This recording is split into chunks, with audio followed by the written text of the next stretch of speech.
Greetings, and welcome to another 9 to 5 recap. This time we will look at the story about a marriage that begins to fall apart, and a wife that thinks she is slick. Let's see how his story goes. I will keep the content coming, so as always, give me a like, shoot me a comment or subscribe if you are feeling friendly today. I also take suggestions for story ideas, or emails from people that would like their own story to be featured on the channel. But anywho, let's get into it. The silence in their house had become a physical presence, an unwelcome third party in their marriage. It wasn't the peaceful quiet of contentment David had cherished for years, it was a thick, cloying silence that muffled laughter and clung to the air like dust. David, an architect by trade and temperament, felt it most in the evenings. He and Clara would sit in the living room, the blue light of their screens painting their faces, the space between them on the plush sofa feeling like a canyon. The house he had designed, a testament to openness and light with its soaring ceilings and wide windows, now felt cavernous and shadowed, a mausoleum for a dying marriage. David had built their life with the same meticulous care he used to design buildings. Every beam was placed with purpose, every joint secured for longevity. Their sprawling suburban home, the two well-adjusted children, 10-year-old Leo and 7-year-old Maya, asleep upstairs, the shared histories, it was a structure he believed was sound, built to withstand any storm. But for the last year, he'd felt tremors, subtle at first, then more pronounced. Clara had grown distant, a beautiful, familiar statue in his home rather than a partner. Her smiles were quick, brittle things that never reached her eyes. Her touch, when it came at all, was fleeting and obligatory, a ghost of the affection they once shared. He'd tried to be the fixer, the builder. He'd reread the blueprints of their relationship, trying to find the flaw. "How about that little Italian place we love on Saturday?" he'd asked a month ago, trying to sound casual as he sketched at the kitchen island. "I can't, Dave. I have that big product launch. I'll be swamped all weekend," she'd replied, not looking up from her laptop. The launch came and went. She never mentioned it again. When he'd asked how it went, she'd just shrugged. "Fine. The usual." He suggested a family trip to the coast, a week away from everything. He'd even pulled up a brochure for a beachfront cottage. Maya had squealed with delight, but Clara had countered with, "The timing is just awful with the kids' school and my workload." He even broached the subject of marriage counseling, a concept that felt like admitting failure to his core. Clara had just sighed, a sound of profound weariness that made him feel like a burden. "We're just tired, David. It's a phase. All couples go through it." But it didn't feel like a phase. It felt like a slow, deliberate demolition. The tension was beginning to affect the children. Leo, his quiet, perceptive son, had started asking questions. "Is Mom mad at you?" he'd asked one night as David tucked him in, his small face etched with worry. David had smoothed his hair and lied. "No, buddy. Mom's just got a lot on her mind." Then, one Tuesday night, she broke the silence. "Dave," she began, setting her phone face down on the ottoman. It was a small gesture, but so rare it felt monumental. "We need to talk." David muted the TV, his heart giving a nervous lurch. "I'm here. What's on your mind?" Clara took a deep, theatrical breath, as if preparing for a stage performance. "I feel trapped," she said, the word landing like a stone in the quiet room. It was a word he associated with collapsed minds and dead-end jobs, not their sun-drenched, custom-built life. "I love you. I love this family. But I feel like I've lost myself. I got married so young, at 24. I never really had a chance to just be me." David's heart, a steady and reliable muscle, began to beat a frantic, irregular rhythm. He tried to be the calm, rational man he'd always been, the man who solved problems with logic and blueprints. "Okay," he said slowly. "What does that mean, be you?" "It means I need more. More experiences. More connections." She looked at him, her eyes wide and pleading, a look he hadn't seen since she'd begged him to adopt their golden retriever, a dog she now barely noticed. I've been reading a lot about different relationship structures. Ethical non-monogamy. Polyamory.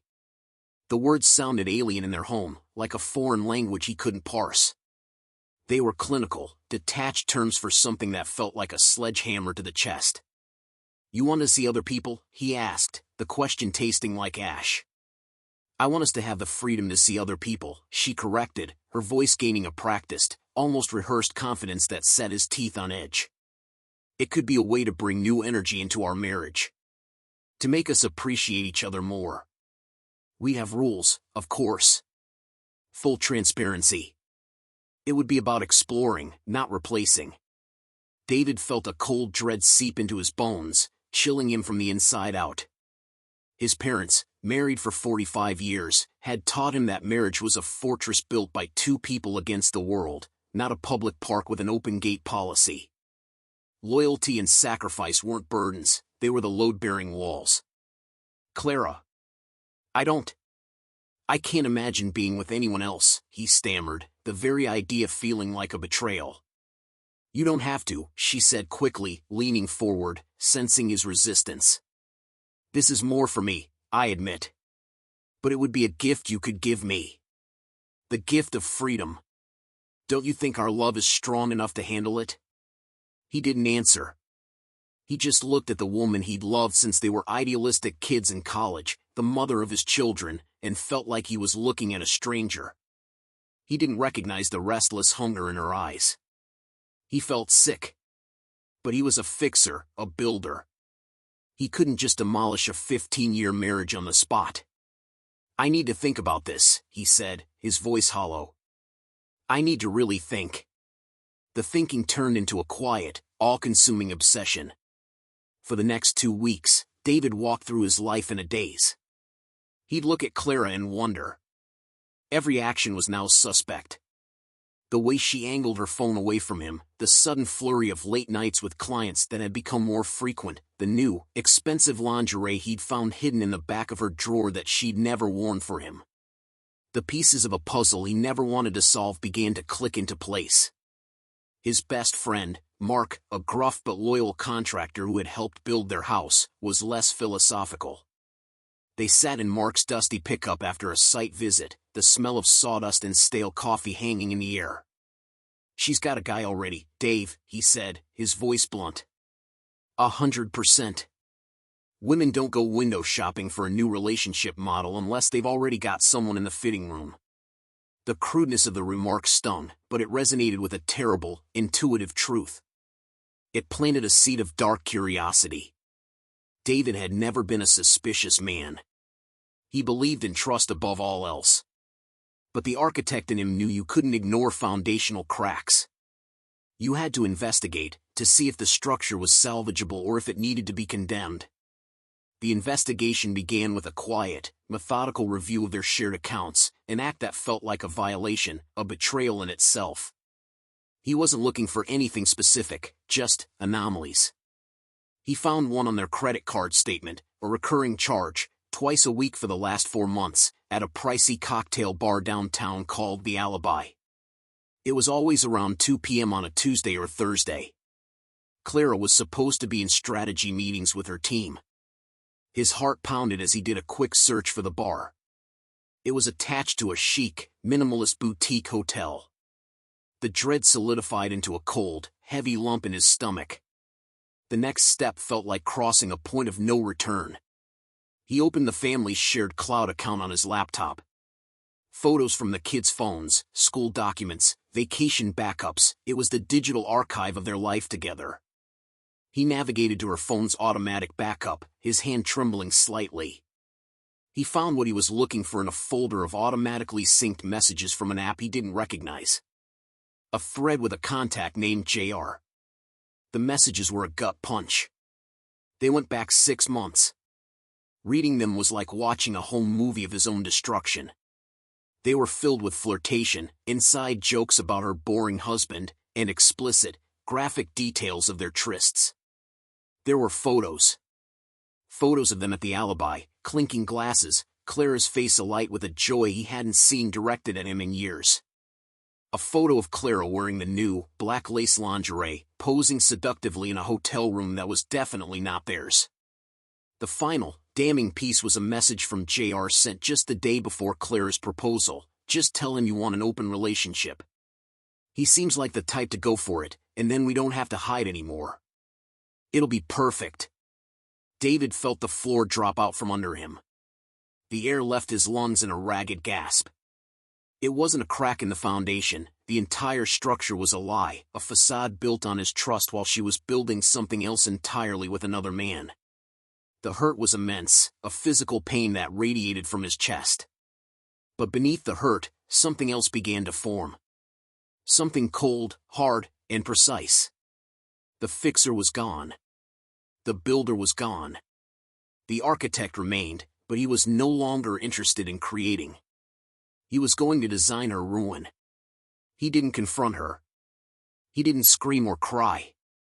He methodically saved every message, every photo, every receipt to a secure, encrypted drive. He went downstairs, made a cup of tea, and stood over his sleeping children, their innocent faces a stark contrast to the ugliness he'd just uncovered. He kissed them on their foreheads, a silent vow passing his lips. The next morning, he was the same David. Attentive, calm, noncommittal about her proposal. I'm still thinking, Clara. It's a big step. We need to be careful. Her relief was palpable. She thought she had him. She thought he was weak. That day, David made an appointment with Evelyn Reed, the most notoriously sharp-witted and ruthless family law attorney in the city. He walked into her stark, modern office and laid out his story, along with pristine, printed copies of the text messages, the credit card statements, and a map showing the proximity of the alibi to the hotel. Evelyn, a woman with zero tolerance for nonsense, listened without interruption, her steepled fingers resting on her chin. When he was done, she looked at the evidence and then at him. Mr. Miller, she said, a flicker of professional admiration in her eyes, your wife is a fool. A greedy, arrogant fool. And we are going to make her regret it. Here's what you will do. For the next month, David lived a double life with the precision of a master craftsman. To Clara, he was the hesitant but slowly yielding husband. He'd ask thoughtful questions about her needs and the rules of their hypothetical open relationship, all while recording her answers on a hidden app on his phone. So, just to be clear, he'd ask, his voice a mask of sincerity, this wouldn't be about emotion? Just physical? And she would confirm, her words a gift to his legal case, confirming her desire to cheat under the guise of a mutual agreement. To the world, he was preparing for war. Following Evelyn's advice, he meticulously documented everything. He created a detailed timeline of her infidelity, cross-referencing texts with credit card bills and her work calendar. He opened a new bank account in his name only and, as per the law in their state, transferred exactly half of their liquid joint assets into it, protecting his portion from being drained when the bomb finally dropped. The hardest part was controlling the narrative, laying the groundwork for the social demolition to come. He took a day off work and drove to see Claire's parents. He sat in their cozy, floral wallpapered living room, the same room where he'd asked for their daughter's hand in marriage, and laid out the truth with quiet, heartbreaking dignity. He didn't show them the explicit texts, just the timeline and the hotel bar receipts. I'm not here to badmouth her, he said, his voice thick with genuine sorrow. I'm here because the woman doing this is not the woman we know. She's been seeing someone, and she asked me for an open relationship to cover her tracks. I'm filing for divorce. My only priority is protecting Leo and Maya from the fallout. They were devastated. Her father, a proud, old-fashioned man, looked stricken. Her mother began to weep.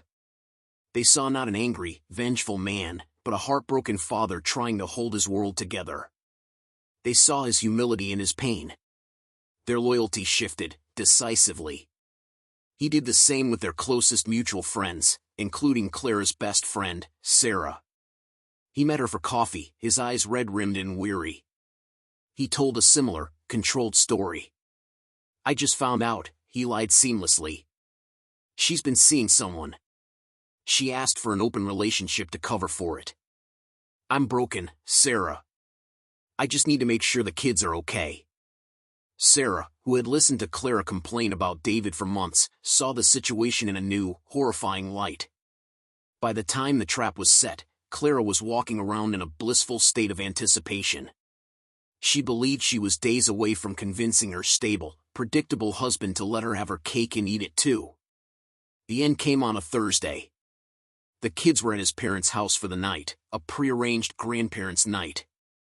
Clara came home from a yoga class, humming, a glow about her that David now knew was not from a downward dog.